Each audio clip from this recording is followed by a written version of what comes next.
fuck, nigga, no fuck. What's in my cup? What's in my cup? Full of that punch, nigga, that punch. Bitch, I'm a fuck, ballin' like Kobe. Ho, keep it moving, cause you do not know me. Bitch, I'm a fuck, ballin' like Kobe. Ho, keep it moving, cause you do not know me. Bitch, I'm a bug, ain't talking Milwaukee. Tell my dog sick of me, ain't do no barking. Pass me some greens, you know I'ma spark it. Mama got ass, told her to arch it. Pull up at the spot, hop out and don't park it. Bino say, always keep one in the cartridge. With Joey out pepper, so we going toxic. Came from the swamp to visit the tropics. Check out the scenery.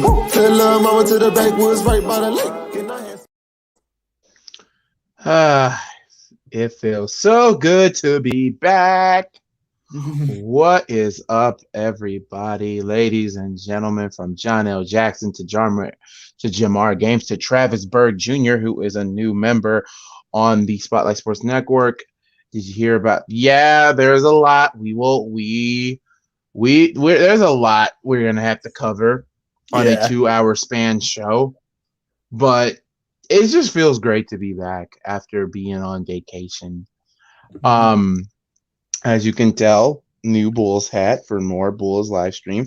The new Malcgoolie hoodie. If you guys want the Malcgoolie hoodie, please go in the description below, because that's where I get all of this from. So we got Mitch with me today. I don't know if D will be on here, but either way, how are you doing, Mitch? How are you doing?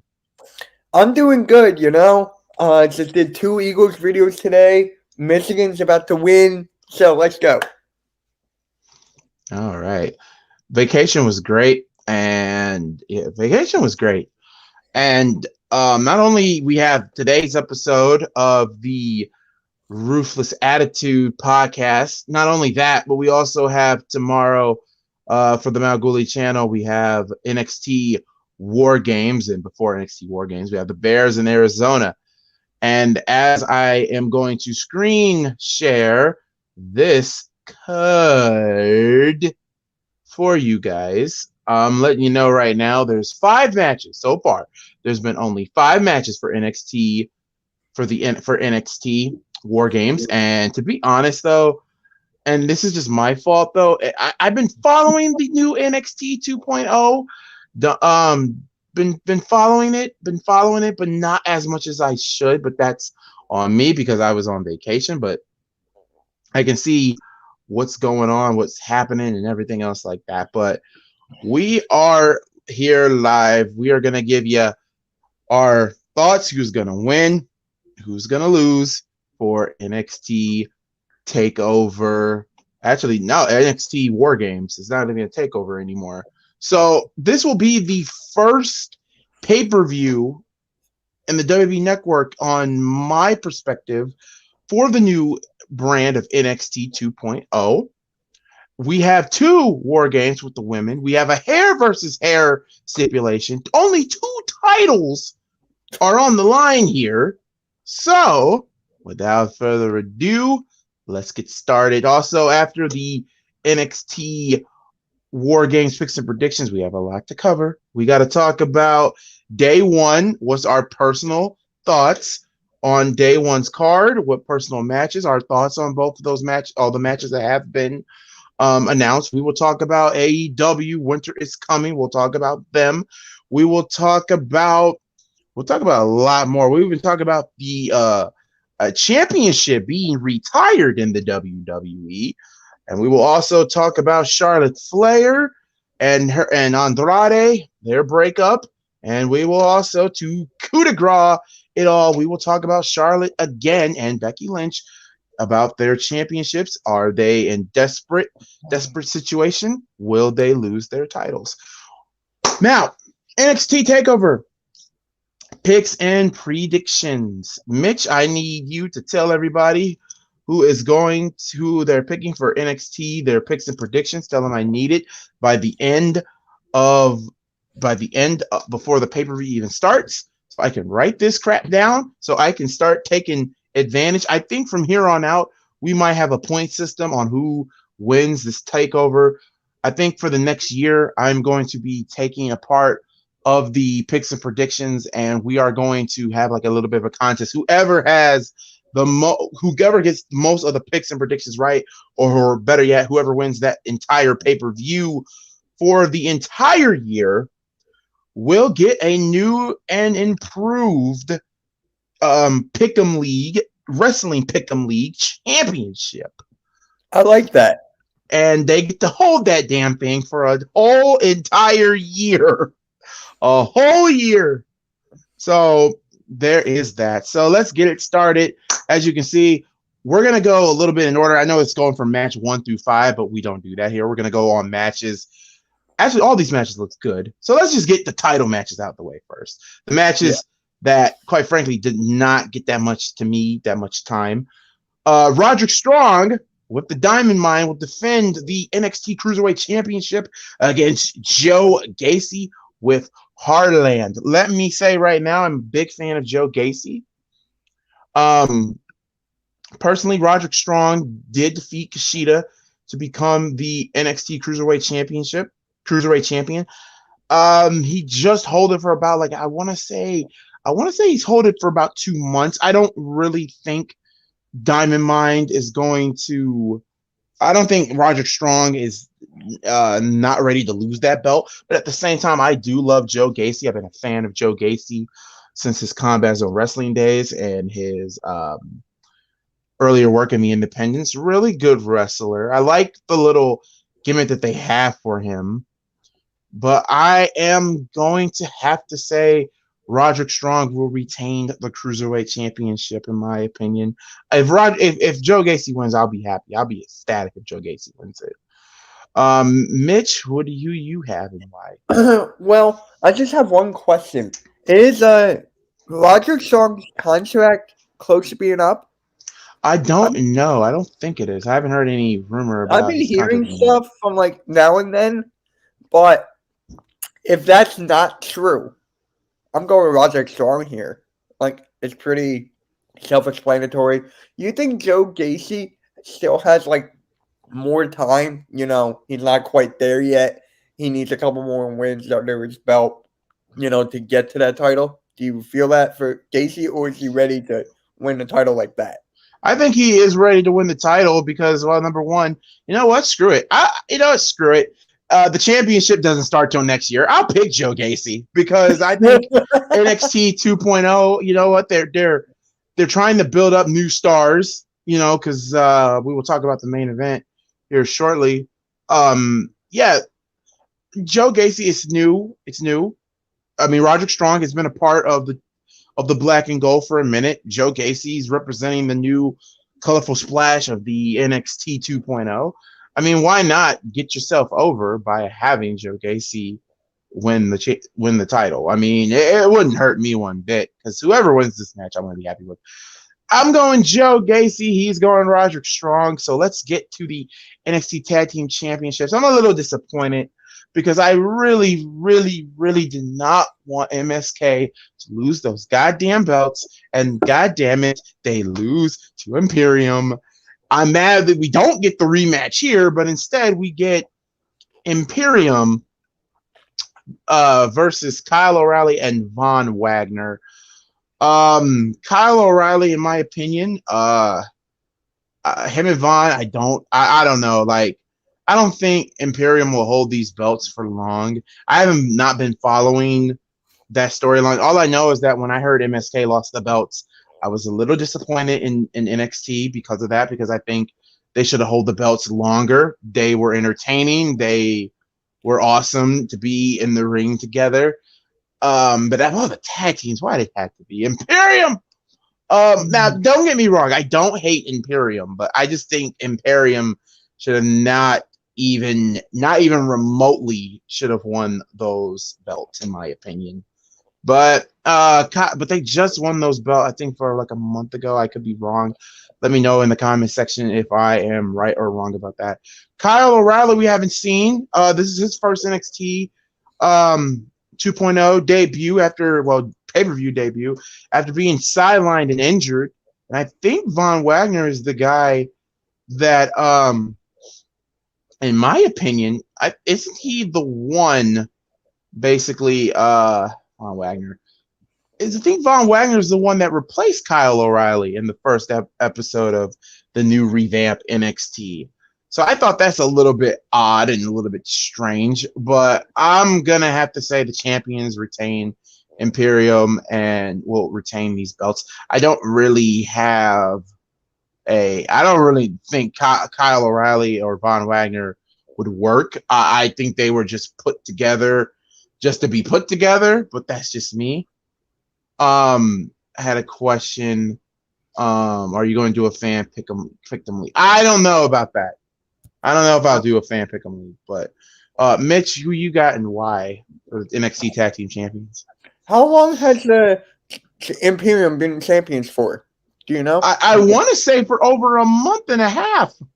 Okay, so with that being said, that's way too short. But again, it is the WWE, so anything can happen. So, first match for Kyle O'Reilly back. Yeah. Right? Well, pay-per-view back. I mean, he's been wrestling on live TV, but pay-per-view wise, this will be his first NXT debut match as well. So it'll be something. I just don't know why they won't put Kyle O'Reilly in the championship title picture, but I think he should be the one leading the new era. I think that was the plan, but him getting injured kind of derailed those plans. So let's just put you in the NXT Tag Team title picture. That's a good fit for you. But who do you got? What is up, Juice? I'm going with, you know what? You went with Imperium? I went with Imperium. I'm going with Kyle O'Reilly and Von Wagner. Let's make it different. I'll change it up. All right, bro. Big E just hit Charles Woodson with. We saw about it. D told me about it. That was hilarious. All right. forgot he played for Iowa. Cameron Grimes versus Duke Hudson. Hair versus hair. I am easily going with Cameron Grimes. I think. Matter of fact, let me look at Duke Hudson. Let me look. This will tell me. Oh crap! There's no Brandon Vink. Somebody look up Brandon Vink. Like Mitch, look on your phone, Brandon Vink. Because here's the thing. So the reason why I'm going with Cameron Grimes, because number one, he does not need to lose his championship. Not his championship. He does not need to lose his hair. Brandon what? I'm sorry. Brandon Vink. Brandon Vink. How do you spell that? Brandon Vink is BR. Oh, I see it. Yeah, Brandon Vink. I don't think Brandon Vink should be the one to literally. I think he should be the one to get his hair cut. I haven't seen him in forever, and I know we're showing a picture of Mandy Rose. Not bad. Not bad at all. But literally, it's just wow. Hey, I just realized something. Yeah. There's no women's match on this card? There is a women's match on the card. The War Games. Oh, I missed the first. I didn't see that. The War Games. Yeah. Yeah. Hey, now, who do you have winning? I got Cameron Grimes winning because I look, it's just that Duke Hudson. Look, I just need to look at Duke Hudson. I just need a picture of Duke Hudson, what he looks like. Because number one, if he looks like his hair needs to be cut, I can't see Cameron Grimes with a bald head. Hell no, I can't see it. Well, this is what Duke Hudson looks like. Let me look. Oh wow. Oh. But he has some handsome head of hair. Why is this a hair versus hair match? See, that's my fault, y'all. When I was on vacation, I did not watch any type of wrestling at all. I've just been keeping up a little bit on YouTube. So that's my fault. Anybody in the comments know what happened? Because God damn it, I need to watch more NXT again. I can't. I really can't. God. I don't know why this is a hair versus hair, but I'm gonna have to go. I'm gonna have to go with Cameron. I just can't see. I mean, well, Cameron Grimes does have a bald spot somewhere. Does he have a bald spot on his head? Oh look. Look it up. We're actually judging this match off hair. Oh, on hair. Like, oh yeah. Nah, no need. Ooh. Yeah. Can you see him with a bald head? I can't see him with a bald head. Is it gonna be like It's hair versus hair, so it'd be cool. Let's say he loses, right? yeah. And then he has like a mask, and then he has to keep that on for a year or something, and then someone just takes the mask off, kind of like the CM Punk and Straight Edge Society. Oh my god, I totally forgot about that. Trevor Lee. God damn. It just sucks we don't have a picture of Duke Hudson, which really, really sucks. You're judging it on guy's hair. I'm judging it on hair. What is up, Prestige? Okay, I am lost. Like, this is sad. Cameron Grimes, not gonna lie. Every time when I look at him, I look like he's and yeah, I hear about Beth Phoenix leaving NXT. I did hear about that. So we'll talk about that, guys. Come on, guys, we got a lot to get through. Let's get through these picks. Mitch, who are you picking? Because I don't know. I'm judging by hair. Duke Hudson has a beautiful head of hair, and Cameron Grimes got a chia pet going on. Here's the thing. There is count out, right? Yeah. I'm going double count out. Nah, WWE always. I mean, I can't say NXT. WWE always pulls through on the hair versus hair and mask versus mask bullshit. There's not going to be a double count out. You have to pick somebody. Oh, I've never seen a hair versus hair match that ends in a coin flip.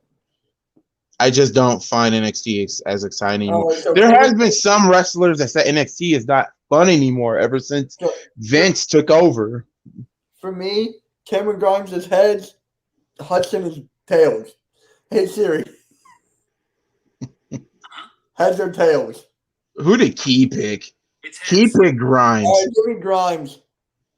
Key picked Grimes. You know, yeah, I'll just pick Grimes. I'll pick Grimes. I'll take an L if Grimes loses. Now, which one, fans, you want us to talk about? The Team Black and Gold versus Team 2.0, or Raquel, Io Shirai, Cora Jade, and Kaylee Ray versus Dakota Kai and Toxic Attraction? Both of these are War Games matches. Which one do you want us to talk about? Personally, I want the only one to me that's gotten the real biggest build is the women's match. That one had more big build than the men's, in my opinion. Let's base it off the builds. Let's go with the men's then. Well, all right, that's fair with me. There doesn't need to be a War Games for the women. Juice, you are late. You are late. You are late. They've been doing War Games for the women for a while now, and the matches are not bad. The War Games matches are not bad for the women. WWE is hyping up Xia Li just to release her next month for budget cuts when they are a $1 billion company. Now that's only because they're building new Titan Towers. That's the only reason. D, what is up, the man of the hour, our boss, Cot? And he got the finger, so he is literally putting us on hold. Did you shave? No, I cut my hot top fade off. Oh, he went nostalgia on us. Finally. Yeah, I cut the kid and play style off, man. Oh man. But what's up? What's going on with these? There's only 5 matches on this card. Yeah, you know NXT doesn't go way beyond like how the main card is. All right, I really don't know too much about NXT, but I'm still going to make it, I mean, I used to know about NXT until they changed it to the 2.0, and I don't watch it anymore. It's just not intriguing at this moment, but I will be in for War Games to have something interesting. Because Sunday Night Football is not entertaining. Well, I mean, the Patriots and the Bills is an entertaining game. That's Monday night, isn't it? I thought it was Sunday night. No, there's Sunday night and then there's the Monday night. But anyway, when is Key's birthday? I need to know when to order her an Eva Marie cameo video. I'm not telling you. I know Key's birthday, and I'm not. That would be hilarious. I would die laughing on her reaction. Yeah, it's Monday night, and Sunday night it's Broncos and the Chiefs. Yeah, no one's watching that. Yeah, no one's watching that. You right. will think. Anyway, D, we were on one of the War Games matches for the men. And we'll explain why we went to the men in a minute. Your picks for the Cruiserweight Championship match, Roderick Strong versus Joe Gacy. I picked Joe Gacy. Mitch picked Roderick Strong to retain. I'm going with Roger Strong to retain. Okay, Roderick Strong to retain. Imperium, the new NXT Tag Team Champions against Kyle O'Reilly and Von Wagner. I picked Imperium to retain. Mitch picked Kyle O'Reilly and Von Wagner to win the belts. I'm going to go with Imperium. I just like the name. All right, now this is a match that we had hard times to pick because there's no picture of Duke Hudson here, which makes this crap a little bit more. And then there's Cameron Grimes. Look at this picture, D. Now, this match is a hair versus hair match, okay? Who needs a haircut badly, bro? Because I did, and that's why I got one today. So who you got? Cameron Grimes or Duke Hudson? This is hair versus hair. So what's the other guy look like? He looks like he's a handsome man with a full head of hair. Why? It's like I'm just laughing while I have my hair. Who got the most hair? Cameron Grimes do.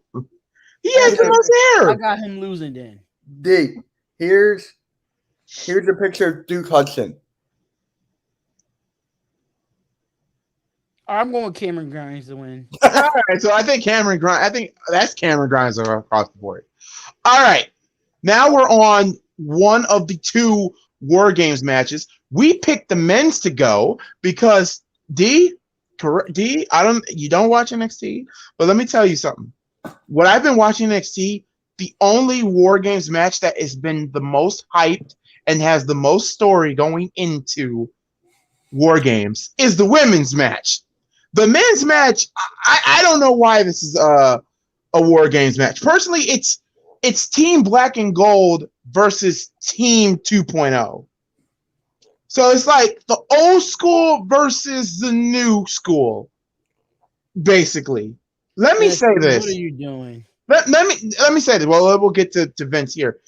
Some wrestlers have spoken out saying that NXT has not been fun anymore since Vince has taken over, since Triple H is dealing with his heart and his health.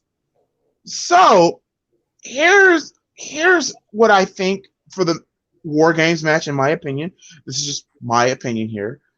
The stipulation should have been whichever team wins, the logo should be that color. So, like, if Team Black and Gold wins, just have NXT go back to the black and gold. If Team 2.0 wins, God damn it, they stay with the Nickelodeon colors. Representing Team Black and Gold, the NXT World Heavyweight Champion Tommaso Ciampa, Johnny Gargano, Pete Dunne, and LA Knight. Representing 2.0, that's Team Black and Gold. That's Team Black and Gold. Team 2.0, Braun Breaker, aka why did I call him Bronson Steiner? Sorry, Braun Breaker, Carmelo Hayes, Garrison Waller, and Tony D'Angelo with Trick Williams in the corner. Let me say this. I know this is going to be odd for me to pick. I'm going to have to go with the upset because last time I checked, this here is more of a test for the new guys like Braun Breaker, Carmelo Hayes, Garrison Waller, and Tony D'Angelo. This is more of a test to them if they can hang with the big dogs of the team original of Team Black and Gold, which is Ciampa, Gargano, Pete Dunne, and Knight. And since the damn thing is called NXT 2.0, you would think the winners of this match would be, I don't know, the new blood of of Team 2.0. That's my opinion. But I'm going to be a betting man because here's the problem here. Your world champion is on this brand, is on Team Gold, Black and Gold, which is Tommaso Ciampa. The only thing I can see if Ciampa gets pinned by either Braun Breaker, because that is one of the biggest names so far for Team 2.0. Hell, the first night on the new NXT 2.0, he beat LA Knight. That's a pretty big freaking deal. He had a fantastic match with Tommaso Ciampa. I'm going to have to. Ooh, this stinks. But if I was booking this, I would literally have Team 2.0 win. But since Vince has been in charge, I don't know. I have no idea. So I'm gonna have to go with Team 2.0 here. They're new, they're young, they're fresh, and I'm not. Whoever wins, I'm gonna be happy regardless. Well, kind of happy. If Team Black and Gold wins, I'm just gonna say this. What is the point of calling it NXT 2.0 if the 2.0 does not win? If the new era does not win, It shows that they need to go back to the black and gold. Back to the black and gold. They should have never changed it to begin with. Just to begin with. So, yeah, I'm going with Team 2.0 as much as I want to go for Team Black and Gold.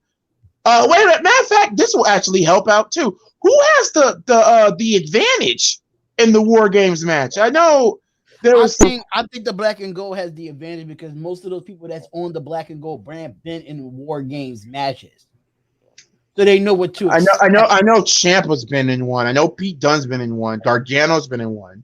That's what I'm saying. They have some people on that team that has been experienced what War Games actually bring to the matches. Now I don't know anybody from the 2.0 team that actually been in a War Game. So none of them. And that's why I feel like I'm taking experience over inexperience because they really don't understand being in them War Game matches. Anything is possible. This is not just no regular extreme match. So I don't know if they can really handle it. And that's why I'm going with the more experience with the black and gold than with the inexperience. Steve-O, now let me read some of these comments here from people saying they're cleaning out of all Triple H's people. I kind of agree with that. Black and gold, no question. If you think the old brand is winning, you're delusional. Tear face emojis. Effing Vince. War Games are not fun without the Undisputed Era. Changed my mind. Once Breaker has the advantage. Oh, so Team 2.0 has the advantage. Ooh, fuck. You know what? Even if whoever has the advantage. Why do one Breaker have the advantage in War Games? How? Because they want a ladder match to determine who has that doesn't mean nothing. Being in a ladder match and being in War Games is two different styles of matches. So, to me, in the War Games, when you have the two rings. No, because like there was two ladder matches to see who would take the advantage. Now I know for a fact, I do know in the main event, I know Total Attraction and Dakota Kai have the War Games advantage. I do know they got the one man advantage. This is I think this match will be match of the. I think both War Games, in my opinion, will be match of the night. But this is also the first NXT 2.0 pay-per-view. And we all know NXT, when it came to their pay-per-views, there's nothing really to complain about. But with Vince at the helm, will that streak be broken like how Brock broke Undertaker's streak? Please, for the love of God, I hope not. But let me read. I'm going to calm down for a little bit. I'll be right back. Vince is strongly considering turning Roman Reigns, but no, it's too soon. Yeah, I'm gonna have to go with Team 2.0. It just wouldn't make any sense if Team Black and Gold wins. That just if that happens, you just discredit the young talent. Now, I do agree with D with the experience, but it's like a test for Team 2.0 if they can hang with the big dogs, basically. And Tommaso Ciampa might lose that world title somewhere down the road. Personally, to Kyle O'Reilly, in my opinion, this War Game sucks. Every time when I do War Games, all you guys complain when War Games suck, but it comes out to be one of the best goddamn matches on the goddamn card. So I'm gonna have to go with 2.0. Mitch, who you got? I got Team Black and Gold because isn't Johnny Gargano leaving? Yeah, there's been the talk that Gargano is leaving after this match. So for There's that, been Gargano might be leaving. so for that reason, I got Black and Gold. Have him win out. If he turns Roman heel, he might as well sell. Oh god, there's been the talk that WB might sell to Disney. Oh god. Personally, I think they should because ESPN is on there. They should have made that deal with ESPN Plus from the beginning instead of Peacock or Peachnop. Sorry. Yeah, I think WrestleMania should have a War Games match. That would be sick. Ooh. That would be cool. But I don't know. No, at WrestleMania, they're not going to do 2 rings. I want to go back to this real quick. No, wait, not that one. Here we go. If he turned Roman heel, he might as well. He didn't want to turn Roman heel. Roman came to him after his leukemia, and it's like, dude, this is not working. I need to be turned heel. Wait, Damien. Wait. My bad, Mitch. I'll let you finish that way. Gargano and O'Reilly are both leaving? Oh, yeah. Then 2.0. I mean, this is the same company. This is the same man that buried Dean Ambrose. John Moxley out the building. So it's possible. All right. What were you saying, Mitch? I'm sorry. So basically what I was saying was, let me go back to that comment. Here we go. So Vince did not want to turn him heel. The only reason it worked is because of Joe Anoa'i's leukemia. If he did not have leukemia, he would have been a face to this day. Guaranteed. All right. Well, to me, I think having Roman heel was the best thing for him. The best thing for Roman's career. Because let's be honest with ourselves. Every freaking fan at the time hated Roman Reigns when they made him into a project. Yo, Mal, saw homeboy IG story who attacked Seth a couple of weeks ago. Yeah, that dude is an asshole. I never saw that. I've never seen that. Oh my God, Troy! If Disney buys WWE, Spider-Man versus Mickey Mouse would be the main event of WrestleMania. I am done. I got Mickey Mouse. I got Spider-Man. The hell? But yeah, Team 2.0. Now we'll get to the Dakota Kai and Toxic Attraction of the lovely, beautiful, no matter what hair color she has, the most thickable of roses, known as Mandy Rose, Gigi Dolan and JC Jane with Dakota Kai versus Raquel Gonzalez, Io Shirai, Cora Jade, and Kaylee Ray. Obviously, Kaylee Ray and Mandy Rose will have their one-on-one contest somewhere down the road. Even though Team Kaylee Ray does have the advantage, you know what? But here's the thing, though. Total Attraction has been phenomenal. They've been phenomenal. And Io Shirai was the one that wanted War Games. Now, let's be also, for all of you people that say War Games will be trash, give it the benefit of the doubt. You cannot deny that Io Shirai is the queen of War Games. That chica comes up with the most innovative ways to damn near kill herself for our entertainment. For God's sake, she put a whole damn trash can. She put on a damn trash can in Leap of Faith with the trash can on. Does anybody remember that moment? Io Shirai is going to be the cornerstone of this match. I expect Io Shirai to have a big spot. I expect Cora Jade to have a big spot. Kaylee Ray, it would be great for Kaylee Ray. Raquel Gonzalez trying to kill her former best friend in Dakota Kai. I'm going to have to go with Team Kaylee Ray on this one. I mean, even though it would suck for Total Attraction to lose, because let's be real, they got all the belts. They have the NXT Women's Tag Team. Actually, yeah. Do they have the tag? Yeah, they have the NXT Tag Team Championships, and Mandy Rose holds the NXT Women's Championship. By the way, they're not losing their belts anytime soon. But I'm pretty sure Total Attraction. I think Dakota Kai needs to take the pin instead of Mandy Rose, in my opinion. I'm going with Kaylee Ray. Oh, I'm going with Kaylee Ray over Dakota Kai in Total Attraction. Going team babyface. Yep. I mean, Mandy Rose, she is on a hot streak right now. So it is. Ever since she went to NXT, she has been the talk of the town. This is Key's prediction too. I'm reading off Key's. Key has Team NXT 2.0, Team Mandy, Roderick Strong, Cameron Grimes, and Imperium. Okay. So for me, I think you got to keep Mandy Rose's team going. So I'm going Mandy Rose. I'm going heels. Team heels. Yeah. And now look at this. Jesus. Look at all these people with all their murky comments about Disney and all that. I got Batman and the new Asgard. What match we were on? We were on the main event, in our minds, the main event, the women's War Game match. Raquel Gonzalez, Io Shirai, Cora Jade, Kaylee Ray versus Dakota Kai and Toxic Attraction. I went team babyface.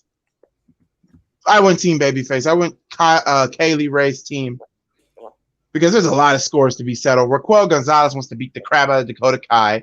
Cora Jade and Io Shirai are going to be after Gigi and JC and JC Jane, and Kaylee Ray will be after Mandy Rose because they're going to have their big one-on-one match for the NXT Women's Champions. I got Io Shirai, Cora Jade, Kaylee Ray, and Raquel Gonzalez. Because let's be real, Io Shirai is the MVP of War Games. She is. She will damn near kill herself just to kill her opponents. Mandy Rose has been on a hot streak ever since she came back to NXT. NXT Women's Champion. Formed a new group called Total Attraction. Gigi Dolan and JC Jane are the NXT Women's Tag Team Champions. It's kind of funny that all the champions are all in War Games. That says a lot. I really wish that the belts in this match were all on the line so they can have a Freebird rule. I would love the Freebird rule in this type of match. Yeah. I think they can do that too. And I went with the heels. He went with Dakota Kai and Total Attraction. Toxic Attraction. Sorry.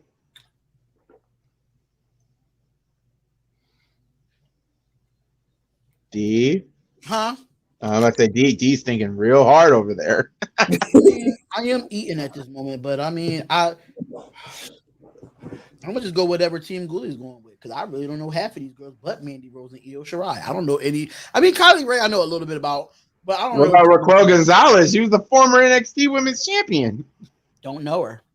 You don't remember the big chick from that was with Dakota Kai, and she beat who did she beat to win that belt? Yeah, she beat Io Shirai for that belt. She was the big chick with Dakota Kai. And by the way, Raquel Gonzalez is dating Braun Strowman too. So, dude, have you seen? Oh my God, they're both freaks of nature. Braun Strowman lost weight. Oh, he lost hell of a lot of weight. Dude, it's that stress, that WWE stress. So is he going to Impact? I don't know. I would love for him to go to Impact. I don't want him to go to AEW because AEW is full right now. I think he'll be one of those guys that be lost in the shuffle. So depending on what his character is. That's true too. So yeah, there is that. So with that being said, we're gonna move on to day one. We're gonna talk about the card for this pay-per-view, and we're gonna talk about more of what we saw. This will be taking place at Atlanta, Georgia. This is the pay-per-view that replaced TLC. And this will be the first ever pay-per-view. And what do you know? This would be on my birthday. And what do you know? This would be on my goddamn birthday.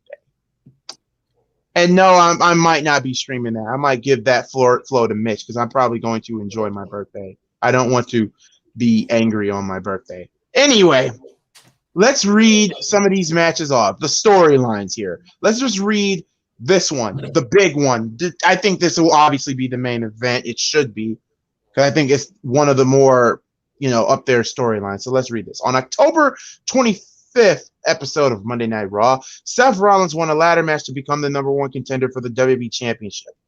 On November 29th, it was announced that Rollins would receive his title match against WWE Champion Big E at Day 1. That same night, however, WWE officials Adam Pearce and Sonya Deville set up a non-title match between Big E and Kevin Owens, who also competed in the ladder match. Let me say this. If Owens won, he would be added to the title match, much to the displeasure of Rollins, who had been at odds with Owens over the past few weeks. In an attempt to sabotage the match, Rollins interfered, thus Owens won by disqualification and was added to the championship match, making it a triple threat match. So instead of Big E versus Rollins, we got Big E versus Rollins versus Kevin Owens. And we will talk about Kevin Owens and the way how they've been doing his booking as of late. I thought he was fully heel. Now he's more of a tweener. So now let's get to the other match that, God damn it, this really made me mad on SmackDown last night. I mean, SmackDown was a good show, but just the ending really pissed me off. At Crown Jewel, Roman Reigns defeated Brock Lesnar to retain the Universal Championship with the help of the Usos. The following SmackDown, and pissed off Lesnar attacked Reigns and the Usos, as well as other members of the SmackDown roster and security due to being cheated out of the championship. WWE official Adam Pearce suspended Brock Lesnar indefinitely. Lesnar responded by performing 2 F5s on Pearce, who later fined Brock Lesnar $1 million. $1 million is like 25 cents to Brock, but okay. On November 26th episode of SmackDown, Sami Zayn won a battle royal to become the number one contender for the Universal Championship. Immediately after that match, however, it was announced that Lesnar's suspension was lifted and he would return the following week. That episode, last night's episode, Lesnar passive-aggressively convinced Zayn to face Reigns for the title that night. WWE official Sonya Deville made it official, where the winner would defend the Universal Championship against Lesnar at Day 1. But before the match, Zayn cut a promo thanking Brock for convincing him to have his title match later on that night. Now, here's where I got pissed off at. Lesnar beats the living crap out of Sami Zayn and gave him a thumbs up, leaves the ring, which Roman quickly defeats Zayn in less than 10 seconds to retain the title, officially scheduling Reigns to defend the belt against Lesnar at Day 1.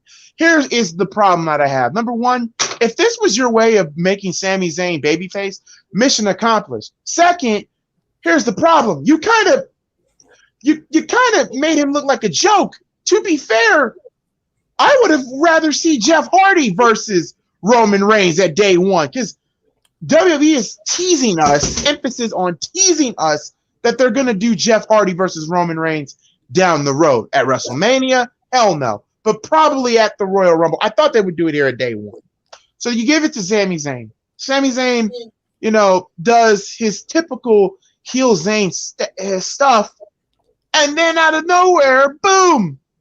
He's friends with Lesnar and it's all a ruse. This made Lesnar into a heel. Roman's a heel. You just basically put momentum to make Sami Zayn a babyface. And in my opinion, Sami Zayn should have never been heel to begin with. Because I love him better when he's a babyface than he is a heel. At this point, WWE has no direction. It's like... No. Like, who... This is another situation where it's like a heel versus heel program. Obviously, the fans, the Neanderthals that love this piece of fat flesh wants them. Oh my God, his middle name is Edward. This piece of Edward filth. This piece of Edward filth.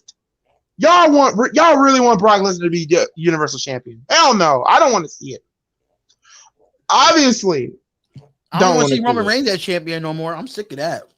I think Roman. That you know what? I think Roman will hold that belt for 2 years. I think that's what WWE is planning on as doing. long as Roman Reigns hold that belt, WWE For will be 2 a flop. years. For 2 years. Then there's been the talk that Roman Reigns might be leaving WWE. I don't blame him. Because him and Vince got into a little bit of an argument about Vince wants to turn Roman back into a babyface. No. Personally, having Roman turn heel was the best thing for his career. Having him do this whole bloodline thing has been the best. The ending of SmackDown was hella anticlimactic. It was. But at the same time, the bloodline thing is getting old. I don't know. I don't know. I don't know. I don't know about that one. But it's wait, getting old. No. It's showing that the Usos can't do shit on their own without their cousin. You mean Roman at this point? And also, speaking of the Usos, they will defend their tag team titles against the New Day, King Woods and Sir. Wait a minute. Wait. Let me repeat that. The Usos will defend their SmackDown tag team titles against King Woods and Sir Kofi Kingston. What in the hell? Okay. Yeah, he indicted Kofi. He indicted Kofi? Oh, yeah. King Woods, King of the Ring. Here's the problem. With that. I mean, oh God, we get to we get to go back down memory lane. We get to go back in 2018. I understand Raider earned that Roman Reigns, the bloodline, it works, but the bloodline ain't putting ass in the seats. The bloodline is just getting boring. There's nothing else to look forward to when you're watching a WWE event. You look forward to Roman Reigns and then the bloodline, and after that, then what?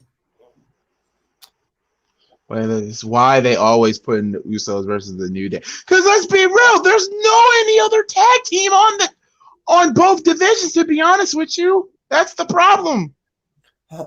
That's the problem here. I got a bold. This is why I hate doing this. But we're not here to shit on the card. We just want to give our opinions on all these matches. Well, so far, I'm really looking forward to this triple threat match, to be honest with you, because I would love to talk about Kevin Owens after what Mitch has to say. Whatever y'all want to say. There's nothing else to look forward to on SmackDown or Raw outside of the bloodline. It's a fact. There's nothing else to look forward to. Let me when you watching a I got a bold prediction here. Hold on. Let me go with Mitch right quick, then I'll talk about Kevin Owens here in a minute. Okay. My bold prediction is that there will be pizza on the line again. Oh, God. All right, let's talk about Kevin Owens. All right. If that happens, I'm done. All right, so in Indianapolis, Indiana, Kevin Owens turned officially heel. He beat the living crap out of Finn Balor. And Finn Balor, speaking of Finn Balor, that's another story that's another episode for a different time. Kevin Owens literally turns heel and saying that that people don't trust him, this and that. People call him a liar, even though it was Seth Rollins was the one that manipulated Kevin Owens to become a heel to begin with. So it looks like they were going to do Kevin Owens versus Big E. I wouldn't say at day one because Seth Rollins, but the best option was straight up, the Royal Rumble, which is also not that bad because that's one of your big four pay-per-views, and those are two of your big stars right there for Monday Night Raw. So this week on Raw, Kevin Owens basically got into the head of Seth so much that Seth became a freaking idiot, came to the ring, attacked Kevin Owens, putting Kevin Owens in this match to make it a triple threat match. And the fans were cheering it. Here's the problem now. Kevin Owens is a tweener. And to be honest, out of any wrestler on this card, I would let Kevin Owens still continue to be a tweener. Let him be a heel 1 week and let him be a face 1 week. I mean, hell, you're doing it to Becky Lynch. And we'll talk about Becky Lynch at the end of this on the next coming up hour. So yeah, day one, guys. This is your card right here. 3 championship matches on my birthday, the day I turned 20 freaking 8. That God. Yeah. I might have Mitch, you might have to literally be the one to cover that. Is the national championship game on that day, or is it going to be a Monday? I think WB is my birthday's on the is on a Saturday. So oh God, that's one of my biggest dreams. My birthday being on a Saturday. So this will be a Saturday. And also speaking of which, now let's get to the nitty-gritty on some of these things. How do you guys feel that WWE is no longer going to produce or even bring out any more of their pay-per-views on DVD anymore? They are literally going to stop selling the shows like DVD. So like if you wanted this year's WrestleMania on DVD, well, tough shit, you're not going to get it. The best thing for you is to get it on Peacock or try to freaking download it and put it on a damn CD like any other normal person and bootleg the shit. And everybody, every fan in America is low-key pissed about it. I'm pissed about it. Personally, because let's be real. You're Vince, you're taking oh God, you're making collectors go off. And I am one of them. So when you collect all of wrestling stuff, then look at that. Wow. Just wow. And then we also have a championship belt.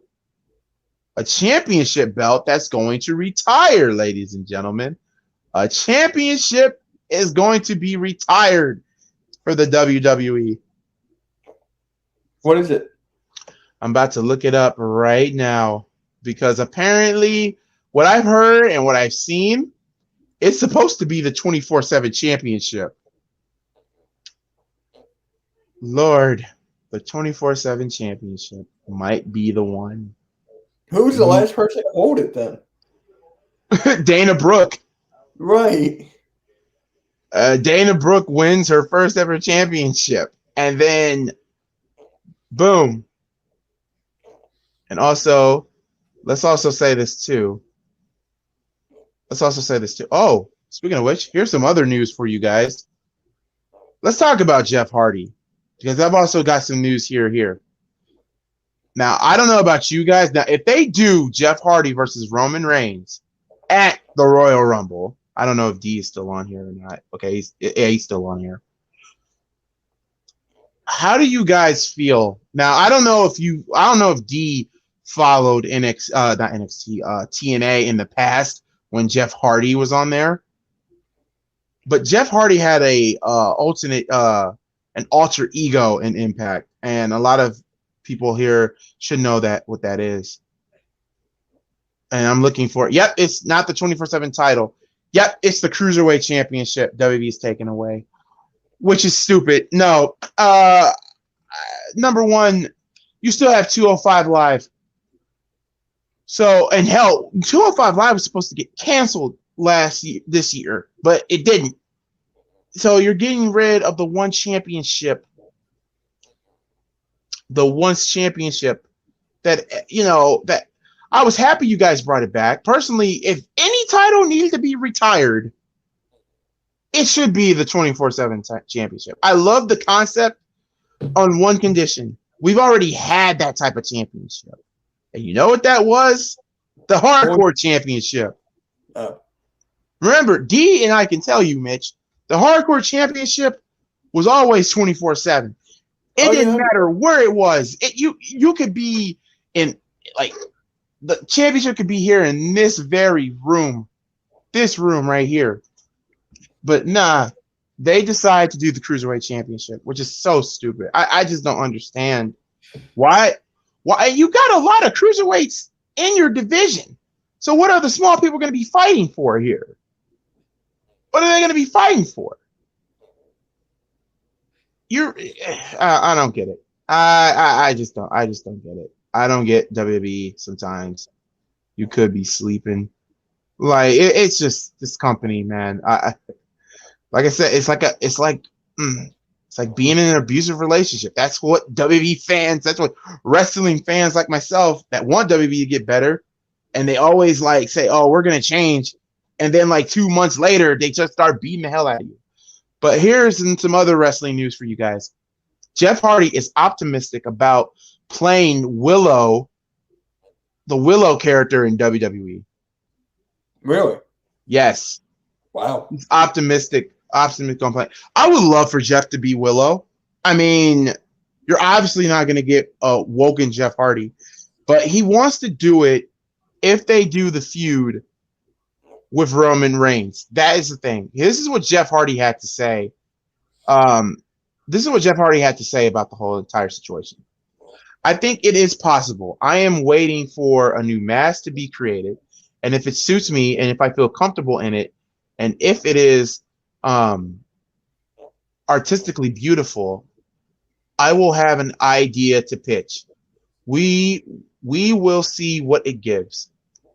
It may never happen, but the cool thing about WWE and wrestling in general is that anything is possible. I believe Mitch said that earlier in the program when this started. I think it would be really different from the current Jeff Hardy, and it will have to stand out from what has been done with The Fiend and Bray Wyatt to some extent. My two personalities can exist on the screen, and it can be done in a very nice way. If they accept my idea, and then he laughed about it, Willow would sort of be Jeff Hardy's demon that would appear every now and then. I don't know if people could boo him because they'll be excited to see him. And also, this has also been pointed out, Jeff Hardy has never pitched any ideas to Vince in his whole, and ever since Jeff Hardy was working in WWE, he never pitched Vince ideas. Hardy was on the Broken Skull session with Stone Cold Steve Austin, and he said that he never pitched an idea to Vince McMahon, the CEO, obviously, of the WWE. Instead, he went to different sources of knowledge.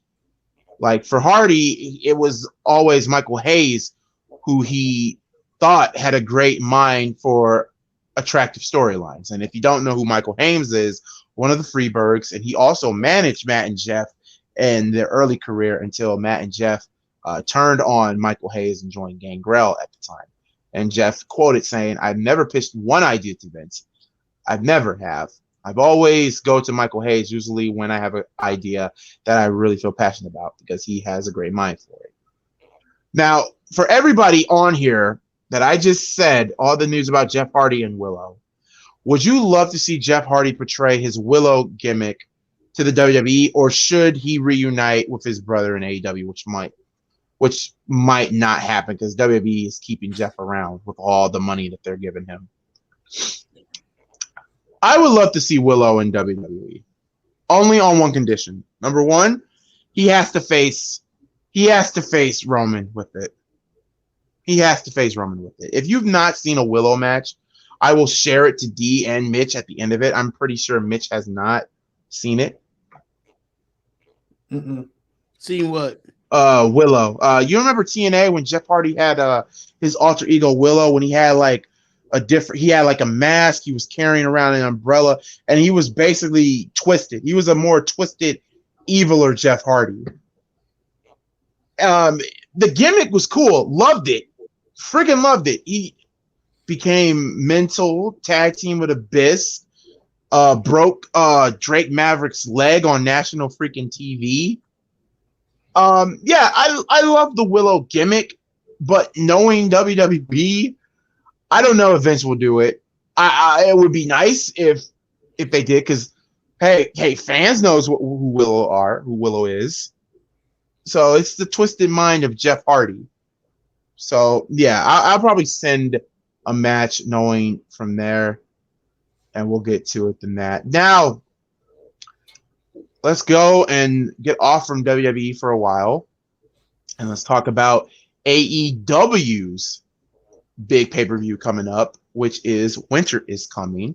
And I will now be looking up that card right now, because the main event of that match, the main event of that pay-per-view of Winter is Coming 2021, which will be December 15th or December 20th. It might actually, no, it's both. It's both dates, actually. It's a 2-night event. It's a 2-day event. We'll air on December 15th and the 17th. The matches, the main event is Adam Hangman Page defending the AEW World Championship against Bryan Danielson. And also we're going to get a one-on-one tournament match, a singles match for the Dynamite Diamond Ring. Basically, like remember the ring that MJF had? Yeah. That. So I'm not going to talk about the Dynamite Diamond Ring because there's no true wrestlers on here to fight for the ring yet. So, D, I'm going to start with you. What will be your personal thoughts on the match at Winter is Coming between Adam Hangman Page and Bryan Danielson for the world title? Page and who? Adam Hangman Page versus Bryan Danielson. Remember, Bryan won that tournament against Miro. And Adam Page won the AEW World Heavyweight title. It's going to be better than every match on day one. That's what I think of it. It's going to be better than every match on day one. He's not wrong. Do you think Bray will? Do you think day one's going to be a trash ass pay-per-view? It's going to be a terrible pay-per-view. I'm gonna give it the benefit of the doubt, even though it is on my birthday or not. Ghoulie, you need to stop. And I'm gonna be honest with you, Ghoulie. You need to stop giving WWE the benefit of the doubt. Dead ass. I'm done. Because the benefit of the doubt always screw you over, and you know this. This. Stop giving WWE the benefit of the doubt. They never live up to our expectations, and they never will from now on. Until Vince is gone. I wish that would never happen. Until Vince is gone. Do you think Bray will show up at the pay-per-view? Have to die and be 6 feet under for WWE to turn back around. So good luck with that, Ghoulie. I love you, bro, but I stopped giving them benefit of the doubt for a long time now. Once they changed, for me, once they changed NXT to 2.0, I was like, that was it for me. That was it. And but I think this is going to be one of the matches of the year for the wrestling business between Bryan Danielson and Adam Hangman Page. It's going to be, for the wrestling industry in itself, be one of the best matches of the year. It's going to be better than every match that WWE had on these pay-per-views. For real. I'm just sorry. No, it's not. It's Roman versus. Hell no, it's not. It's gonna be better than Roman and Brock. Like, personally, I don't know about y'all, but I'm so sick of Roman versus Brock. I'm so sick and tired of Brock versus Roman. It literally gets me terminally ill every time I see those two. I mean, granted, they will pull out a decent match out of their ass, but I want something new. Goddamn it. Asking for something new from WWE is like asking the McCaskey family to sell the team. It ain't gonna happen. But Mitch, your thoughts on Adam Hangman Page versus Bryan Danielson for the World Championship? Looking forward to it. Now, it's probably gonna be the first of 3 matches, I think. People say they're tired of Brock, period, the same way I feel about Roman Reigns. I'm tired of Roman Reigns too. I'm sorry. I don't think I'm done with Roman. I'm not done with Roman. I'm done with Brock. Y'all might not say this, even though that he is the Universal Champion, but Roman Reigns is not the best wrestler in the world. He's just not. Well, according to the Wrestler Observer, number 2 is Roman Reigns and number 1 is Omega. So honestly, I don't think Roman Reigns should be in that top 5 if we want to come to actually wrestling in ring. He's not top 5. I'm just sick of Brock Lesnar, period. Like, when he came back, oh my God, my reaction. I was dead. That whole entire what pay-per-view was that? Was it SummerSlam? Oh my God. I'll screen record it and put it on here. My reaction was just like, I was dead. I was dead to the world to that day, that night, because I knew, I was like, really? You're back on this? We're back on the fact that we got this bull trap between these two. No one wants to see this. Who wanted Brock back? And it's always these beefy, stupid, living they papa's basement that gets a hard on every time they see Brock Lesnar. Roman is better than The Miz. Speaking of The Miz did come back this week on Monday Night Raw and had a very, very good promo with Edge. I don't think it was good. I liked it. I liked it. I liked it because everything that Edge said about The Miz was absolutely 100% true. Was 100% true. And the fact that Miz got his wife back. You know why they did that? The Miz was supposed to come back at the Royal Rumble, Goolie. They rushed to CM Punk and MJF. Everybody knows in a million years that CM Punk and MJF is the match everybody wants to see. No, I'm talking about the promo, not the match. They did talk about that promo. Roman's only better than the Miz when it comes to his character, but when it comes to enthusiasm, I'd rather watch a Miz match than a Roman match. Ouch. And I'm gonna tell you why, because Miz can actually wrestle. The Miz came from the mud to make it through WWE, not going off being a Rock's cousin. My whole family, I'm telling you. Anybody that comes in Samoan in the WWE, it comes from the Rock's background. Yeah. Now the Uso's younger brother. And people was going to rock. If people was going to rock with that, people going to rock with that because Rock is a legend. For sooner or later he's going to be a Hall of Famer. But let's be honest here. Will it be a Roman Reigns if it wasn't for The Rock? Absolutely not. It wouldn't be. Then you can say the same thing for if there wasn't a Ric Flair. Would there even be a Charlotte Flair? Yeah, you can say that, but you don't see a lot of fit people from the Ric. I'm mad it got quiet. But you can say this.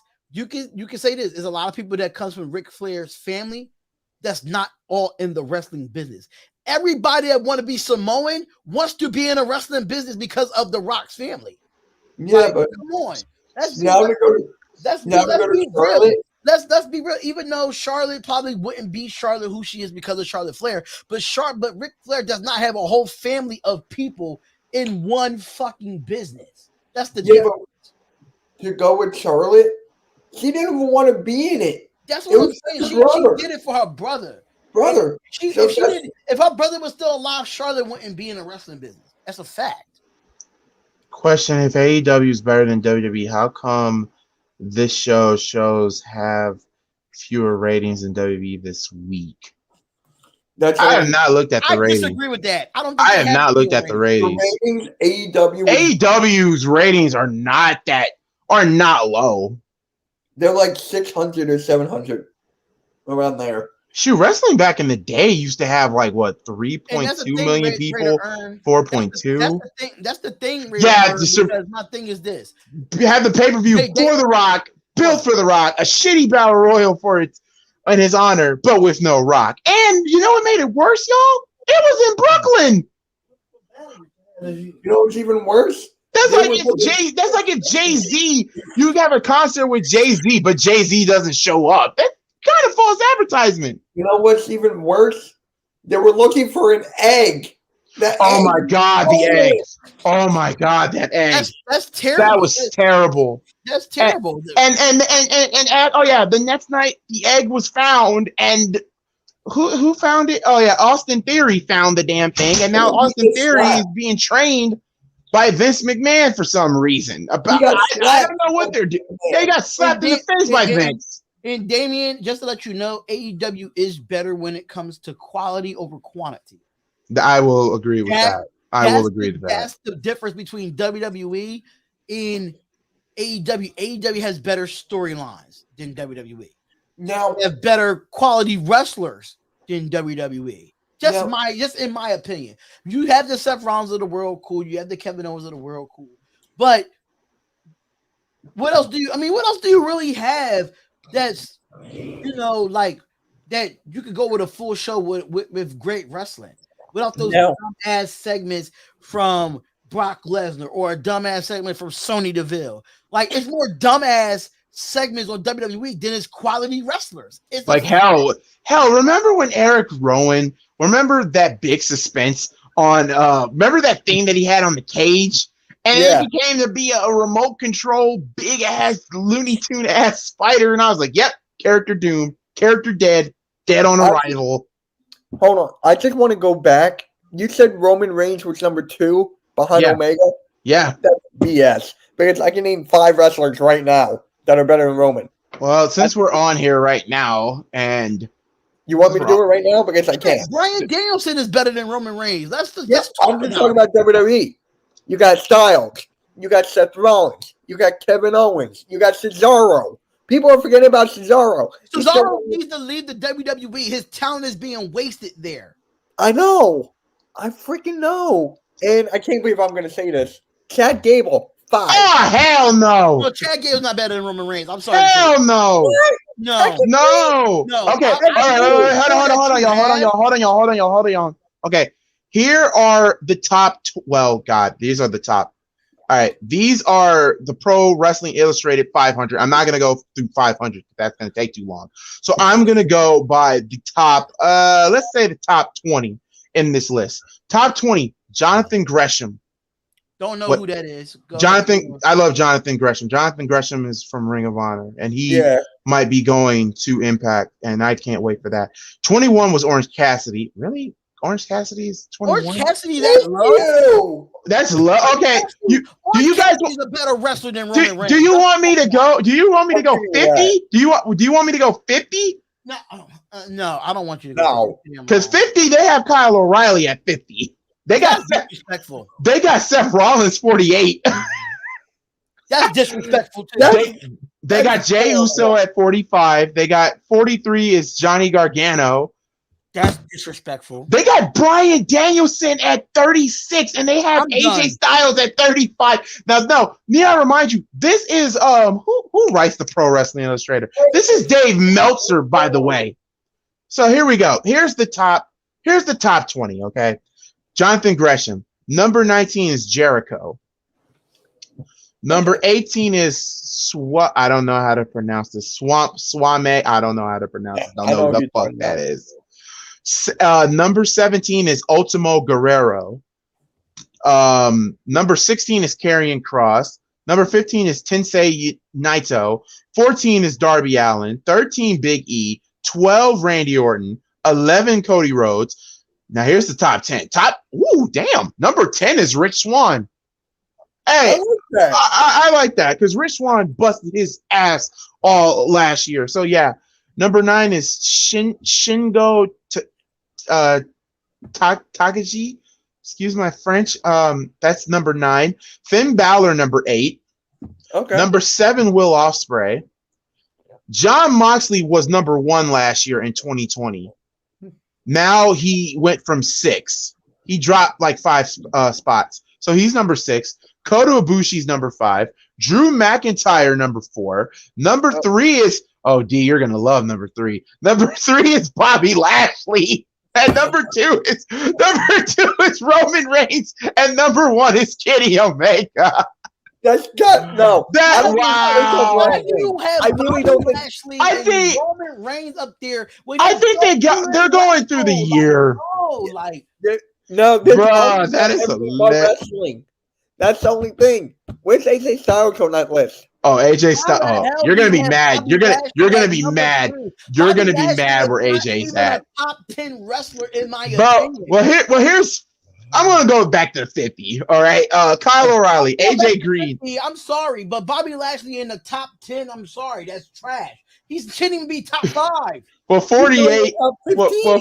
Well, 48 is Seth Rollins. Lee Moriarty is 47. Jake Lee is 46. Jey Uso 45. Trish Adora, don't know who the hell that is, 44. Johnny Gargano 43. El Helio del Vikido, what the fuck? 42. Names. Hold up, did y'all even hear Jon Moxley on that? Yeah, Jon Moxley's number 6. And Jon Moxley should be higher than Bobby Lashley. Sorry to say. Dragon Lee is 41. This is all AAA. So, all right, 40 is Moose. Number 39 is Jay White. Miro's 38. 37 is Adam Cole. 36 is Bryan Danielson. 35, AJ Styles. AJ Styles is 35. This is for the year, guys. This ain't like all time. This is just for this year. Adam Page is 34.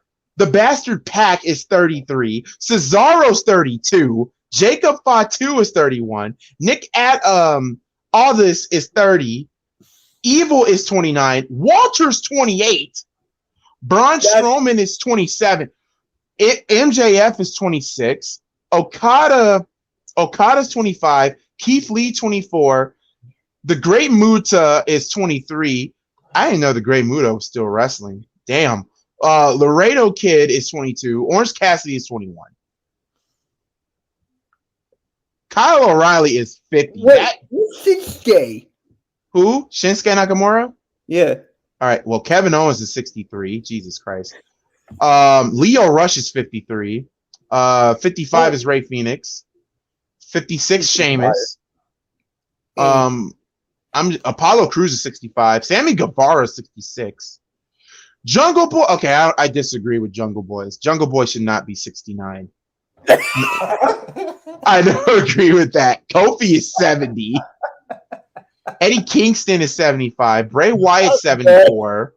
Bronson Reed is 73. Matt Riddle 76. Eric Young 77. Trevor Murdoch 78. Is at the bottom and all the scrubs is at the top. You gotta talk to what's his freaking name? Talk to Bill what's his freaking name? Dave Meltzer. Don't snap on me.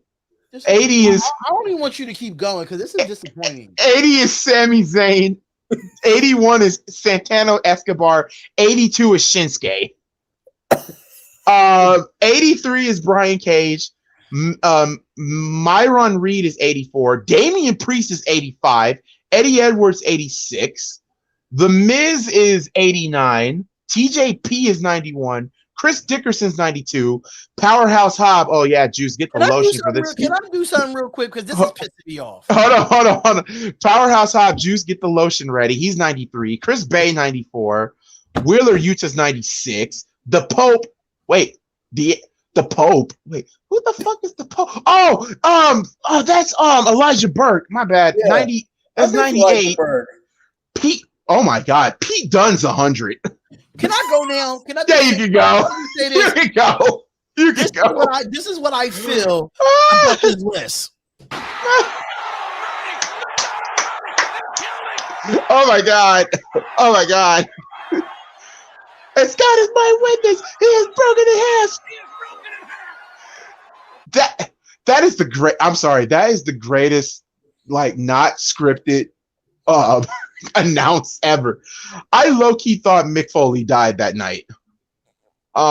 Zack Sabre Jr. is 101. Rey Mysterio is 103. Lance Archer's 104. Jeff Hardy's 105. Just like Joey Janela's 106. Jeff Hardy's 105. Here this is. Brody King is 108. Jay Lethal's 110. Wait a minute. So you're telling me Sami Callihan, Jay Lethal's better than Callihan? I don't know about that one. Scorpio Sky's 113. Sami Callihan's 114. Pentagon Jr. is 115. Oh my God. Wow. Goolie, you gonna start growing. Goolie, I'm telling you, you gonna stretch yourself out and start growing hair back. I'm telling you. Bro, I'm already have. Matt and Nick Jackson are 106 and 107. What the fuck? What? Why are the Young Bucks 106 and 117? 116 and 117. What? What? All right, Tommaso Ciampa's 126. I'm just reading some of the names here. Mustafa Ali is 128. I'm trying to see. Dominic Mysterio is 147. Where's Ray? Ray is 103. Actually no. Ray is 103. Xavier Woods is 133. Is there a name that I'm missing? Like Cedric Alexander's 153. Wait, Masato Tanaka's still wrestling? What the hell? Okay. I didn't know Masato Tanaka was still wrestling. I'm trying to think. I want to know who's last. I'm going to go last, okay? I'm going to go all the way down. Dusty Rhodes. Have y'all anybody watched the new Ruthless Aggression? Is that the one with John Cena? It's a few of them with a totally different type of shows. They talked about the future of WWE when you had the first they even had Jim Cornette on. They had Cornette on there talking about OVW. Yeah, because OVW was one of those early developmentals until freaking John Laurinaitis fucked that For the up. first time ever at a Fucked that WrestleMania, up. you had an OVW person that main evented. Then you had the warehouse from Stamford, Connecticut main evented, and then you had somebody from Tough Enough main event, and that was Rock, Miz, and Cena. Yep. Okay. All right. Okay. Now here's the females. Oh shit! I'm afraid on who the fuck the female is.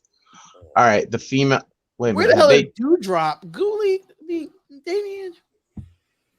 Okay. Now here's last year. Here's last year's 2020 on the women. One, right? Here's 2020s. Okay. Last year's. Okay. Here's top 20. Nikki Cross was 20. Kylie Ray was 19. Kaylee Ray was 18. Tyra Valkyrie was 17. Nyla Rose 16. Kimberly 15.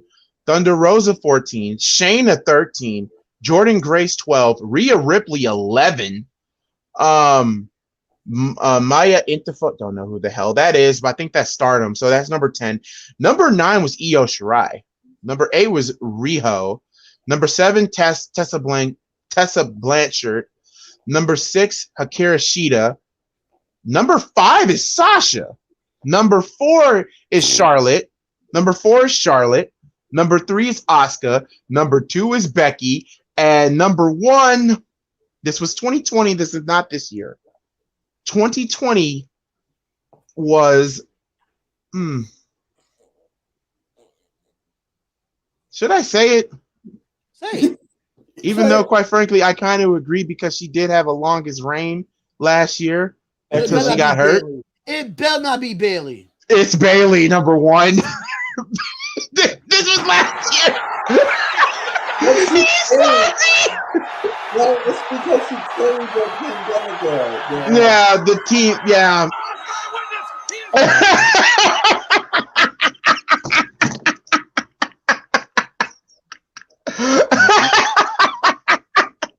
This is last year, people. Bianca Belair was 23. Dr. Britt Baker, DMD, was 22. Kairi Sane, 21. Alexa Bliss was 27. Wow. Mia Yim was 36. Wow. I want to go this year's. They don't have this year's yet. They don't have it this year yet. I'm about to go to 2019, and then I'm about to switch. Now, 2019 was Becky Lynch. Okay, last year. From what I'm hearing on this goddamn podcast, I need a drink. This is only episode 3. Wait till we get to episode 4. What's 4? I don't want. After this, I don't want no episode 5. I don't want no episode 6.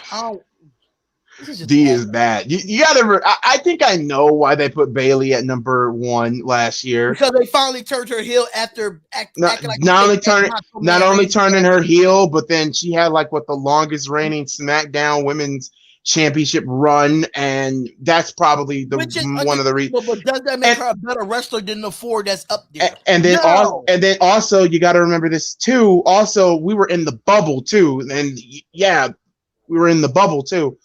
Becky Lynch was pregnant, so Becky was 2. There's an asterisk on it then. Becky last year, okay, Becky in 2019 was number 1. She dropped 1 spot. Asuka was at 11 last year, and she went up 8 spots. Charlotte was number 2 last year, and she dropped 2 spots. Sasha was 14, and she went up 9 spots. Hikaru Shida went from 62 and went up from 56. I don't mind Sasha being top 5. Sasha, I don't mind being top 5. Here's the thing. Here's the thing. I don't care if she's the longest reigning champion. She still didn't do shit as the longest reigning champion. But did you realize this too? The top 5 is out of 4 out of those 5. The 4 horsewomen are on here. Just think about that as your top 5. It's always like that. Just think about that. The only one outside of the top 5 is Asuka, and Asuka's number 3. I know Asuka dropped. I know Asuka better than Bailey though. I know Asuka dropped. in 2020. I know Asuka's going. No, Asuka didn't drop. Asuka did not drop last year. She did not drop. All right. When they get the women's out next year, I will low-key love to talk about that. But let's just switch gears before D decides to come through this computer screen and beat the crap out of this damn list. Really? Nia from my damn phone, but I had to think about it as an iPhone 12. I got the 12 too. Nia Jax was 69. Wow. Nia Jax was 69. Oh my God. I really want to Indy Hart.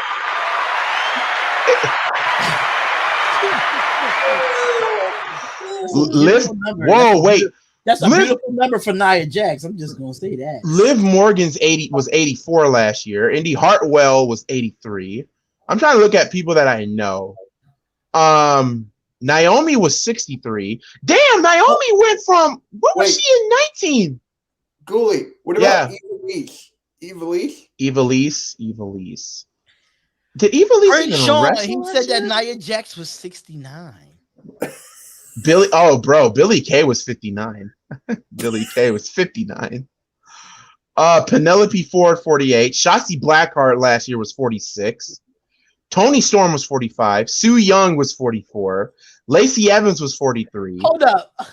You said Sue Young, right? Yeah, Sue Young. I thought you said something else. Sue Young, me love long time. I thought you said Egg Foo Young.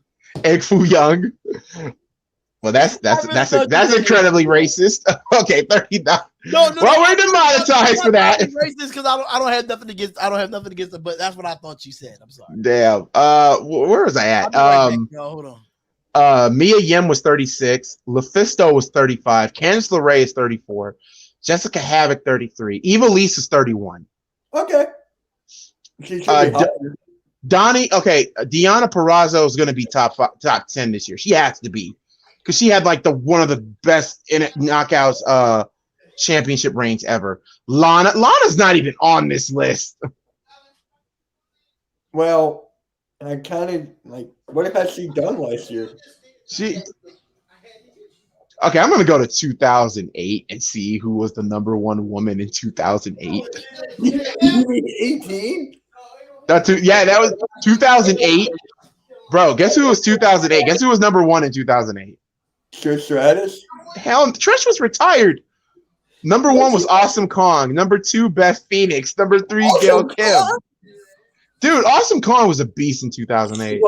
She was. Mickey James was number 4. Mischief was 5. Sarah Del Rey was 6. Roxy Laveau 7. Melina 8. Michelle McCool 9. Candice Michelle 10. Mercedes Martinez 11. Victoria 12. Taylor Wilde 13. ODB 14. Where's Layla? Wait, what the fuck? Wait a minute. Cherry was 27. Oh no. And Layla was 39. Who? I'll be right back, Ghoulie. Okay. All right. You guys don't remember Cherry, the one chick from Deuce and Domino? I do. Why is she 27 and she didn't even wrestle while Layla is 39? Something, dude. What about 26? Who's right in front of her? Katie Lee Burchill. What the? I'm getting off this freaking list before I even throw my freaking computer. Lana won the Survivor, but Lana didn't do anything. All she did was stood there. Like all she did was just stood there. Was Kelly around in 2008? Yeah, she was 25 on the list. Damn, she should have been higher. Jesus Christ Almighty, man! I thought we were supposed to have fun and talk wrestling. We are having fun. Just literally. God. All right. Now let's just change gear. Let's just get to the main event segment before we log off here. Charlotte Flair and Andrade broke up. Tragedy or what the hell happened? For some reason, I kind of knew it wasn't going to last, and I sound like a dick for saying that. But it's just like every power couple, it's just like most of them don't work out. John Cena and Nikki Bella. That didn't work out. I'm kind of glad that didn't work out because Nikki's too fake, but at the same time, you can say the same thing for John Cena. Yeah. But John Cena's married now, and so is Nikki Bella. Nikki Bella's married, has a kid. Shouldn't Brie got like 2 kids or something like that? Yeah. I still gotta watch the Broken Skulls podcast. All right, so here we go. Here's the top 5. I'm looking at it. Who was the best women in well, it says in WWE. The top 5. Well, they already got the top 5 out for 2021. Top 5. Number 1 is Bianca Belair. Yeah. Oh yeah. Uta Hashima from Stardom is 2. Deonna Purrazzo is 3. Britt Baker 4, and Thunder Rosa 5. All right, I respect that top 5. But to be honest, though, it was Charlotte. She broke up with Andrade, which was also kind of odd. She was the one that broke up with her. Like, he broke up with Andrade. Yeah. And speaking of Charlotte, SmackDown. So, and this will also be the main event. I don't know if D will be back on time to talk about this. What? There was a pie being thrown in the face once again. Last week, it was Toni Storm. This week, Charlotte got hit with a pie in the face. And the pie was so soupy and watery, it didn't look done. I'm like, that poor pie. And it barely even got over it. I don't know what Damien's boo-hooing about, but I can boo-hoo it too. I put him in the kitty corner. So, no, if she went to AEW, it really would have been awkward. Well, shoot, since her and Andrade is no longer a thing, it's still kind of funny. And also, can we talk about Liv Morgan having her first contract signing? We're going to get to Liv Morgan right now because Liv Morgan will be challenging this Monday night on WWE Monday Night Raw. She will challenge Becky Lynch one-on-one for the Raw Women's Championship. Here's the thing. Does Becky lose her championship? Yes or no? I say yes. I say let Liv Morgan shine. Let her shine. I think she's gonna lose it at one day. At day 1, which is WWE's way of saying at day 1. So back to you. Who was the thing? And then also we got that going on the way. Also, Toni Storm and Charlotte Flair. Will Charlotte lose her championship to Toni Storm? No. I don't think so either. I think there's only one person who's going to take that belt away from Charlotte, and her name is Sasha Banks. Yeah. So that's going to do it here for the Ruthless Attitude Podcast episode 3. We've talked about a lot of things here. Mitch, tell everybody where they can follow you at, buddy. All right. You can find me on YouTube at Mitch Kofsky and everything Mitch Kofsky. Easy, done. And as always, you guys can follow me on Instagram and on Twitter. And I don't know if D is back. D, are you back yet? I am back, but I'm not coming up. All right, because we're about to end the show. But before we do, wait, are we going to talk about that Seth Rollins and the fan thing? No. There's not enough to talk about. Too damn much. Saying boo to the breakup. Oh, okay. D, your thoughts on Charlotte and Andrade breakup? Tragedy or awkward tragedy? I didn't know they broke up. They broke up last night on the episode of SmackDown. Apparently, they've been broke up for a while now. Oh, I didn't see your chat, Jose. What's up, Jose? I'm gonna be honest with you. They both are weird. So,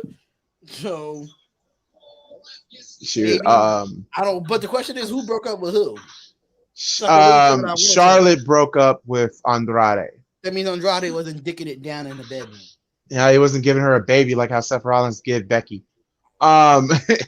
Also, that could be the case too. Also, last week, Toni Storm got hit in a pie by Charlotte. 2 pies, actually. Toni Storm returned the favor and hit the most wettest, not done, white-looking pie I've ever freaking seen on Charlotte. And it clearly missed Charlotte. It got more Charlotte in the hair than it did the face. So, anyway, the question, does Charlotte lose her title to Toni Storm on day 1 or whatever they're going to have the match? Yes or no?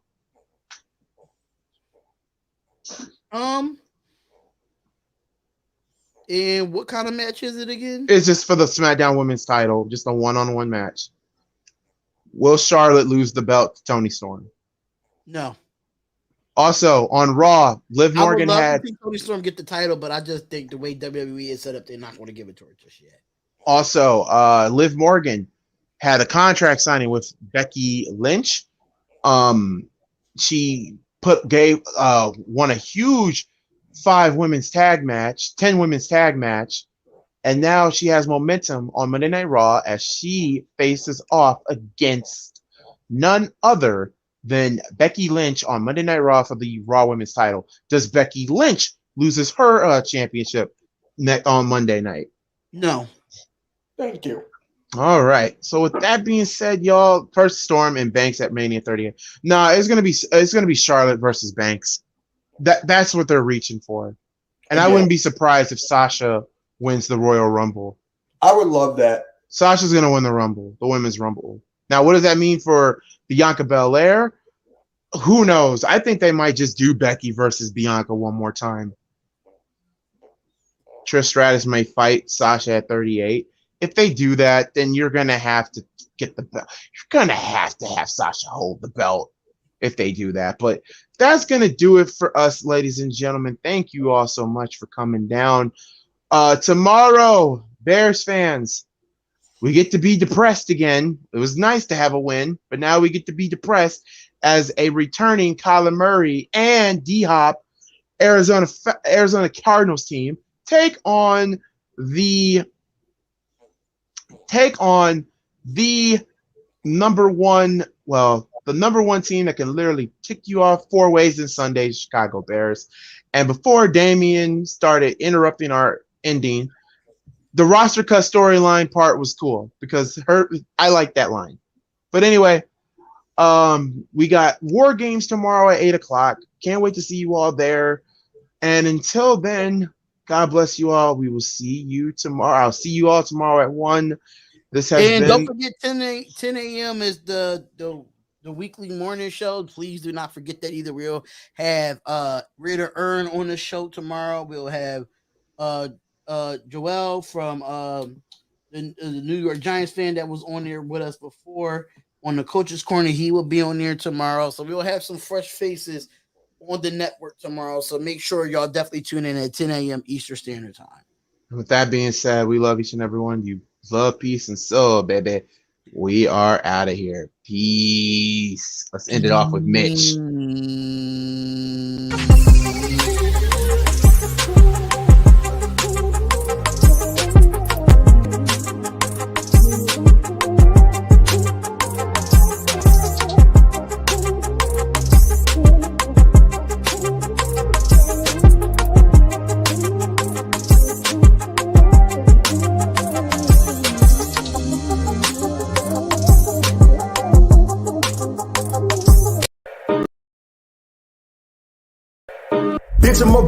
Bitch, I'm a ball, don't get no ball, don't get no ball. What's in my cup? What's in my cup? Full of that punch, look at that punch. Bitch, I'm a ball, ballin' like Kobe. Ho, keep it moving, cause you do not know me. Bitch, I'm a ball, ballin' like Kobe. Ho, keep it moving, cause you do not know me. Bitch, I'm a ball, ain't talking Milwaukee. Tell my dog sick of me, ain't do no barking. Pass me some greens, you know I'ma spark it. Mama got ass, told her to arch it. Pull up at the spot, hop out and don't park it. Bino say, always keep one in the cartridge. With Joey out pepper, so we going toxic. Came from the swamp to visit the tropics. Check out the scenery.